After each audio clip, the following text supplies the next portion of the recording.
If you want to turn off your Xbox Series X controller's vibration because it feels too intense, or you want to preserve battery life, or maybe you disabled the vibration before and now you just want to enable it back, then here's how you turn off or turn on your Xbox controller's vibration. To toggle your controller vibration on or off, first we'll need to open Settings, and from there go down to Devices and Connections, then Controllers and Headsets. Now, choose the controller that you're using, because you have to do it manually for each controller.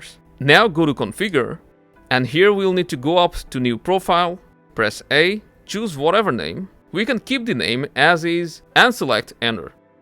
Now that we have created this profile, you can see in the profile settings there's an option called Turn on Vibration. And by selecting or deselecting it, you can enable or disable this controller's vibration.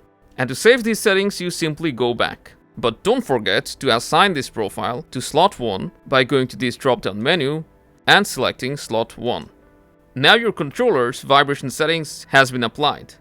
To check this, you can go to the 3 dots menu and press Vibrate. And as you can see, the controller doesn't vibrate anymore. So that's how easily you can turn off or turn on your Xbox controller's vibration. If this helped, make sure to drop a like, subscribe, and I'll see you in the next one.